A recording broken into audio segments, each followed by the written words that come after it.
Hello, mata duree gabaabduu ani irratti qophaa'ee jiru waa'ee daa'imman yeroo hedduu attiffatan ilaalchisee maatiin maal beekuu qabu kan jedhudha. Daa'imman hedduun ji'a 2 ji'a 3 jalqaba hedduu attiffatu. Akkuma dhalataniinis kan hedduu attiffatan jiru mee kana ilaalchisee maatiin maal beekuu qabu kan jedhu ni kaasa. Maaliif gaaffii namoota hedduu gaaffii maatii hedduudha waan ta'eef. Isin immoo asumaan chaanalii kana sabiskiraayib godhaa maatii ta'a warri kanaan dura maatii hin taane akkasumas warri maatii taatan laayik godhaa hordofaa. Daa'imman dhalatanii guyyaa muraasa jalqabaa keessatti akka attiffatan kan taasisan wantoota hedduu jiru. Haa ta'u malee wanti guddaan maaltu akka daa'imman attiffachiisan taasisu hin ta'in kan maatiin beekuu qaban. Wanti maatiin beekuu qaban inni guddaan daa'imman biratti attiffachuun, hamuummachuun, hirqinfachuun, deeffachuunii fi darbee bulgaafachuun kanuma jiruu fi kan rakkoo tokko illee hin qabnedha. Kanaaf inni guddaan maalti fide maal ta'e jechuu hin ta'in kun anuma jirudha. Kan yeroo baay'ee mul'atudha. Rakkoo kan hin qabnedas kan deemsa guddinaa keessatti ofuma isaa dhufee darudha jechuudha. Akkuma nama kamii daa'imman birattis attiffachuun maloota ittiin qaamni isaanii wantoota miidhaa fidan ofirraa ittisuu keessaa isa tokkodha. Akka wantoonni gara ujummoo qilleensaatti hin seenne kanneen godhan keessaa tokkoffaan attiffachuudha.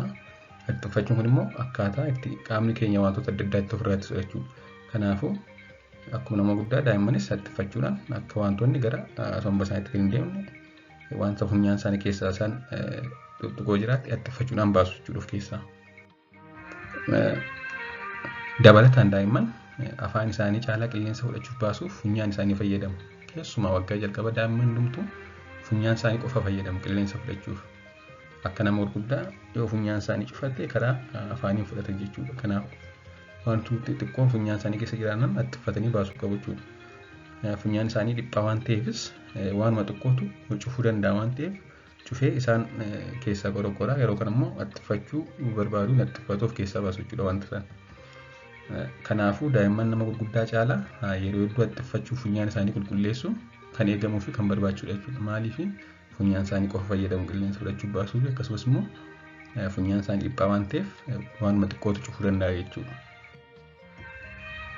Haa ta'u malee attiffachuun qofaa isaa osoo hin ta'in wantoota mallattoon garbiraa dabalatee yoo dhufe fakkeenyaaf hin qufa yoo ta'e, hin argadu yoo ta'e, harma yoo didan, sosochiin qaamaa yoo hir'isan, ho'iinsi qaama isaanii yoo dabale yookaan fiibar tokkosaatii godhatan jechuudha. Akkasumas immoo baay'ee yoo qorran mallattooleen biraan amma ol deebisuu haqqisu jechuudha.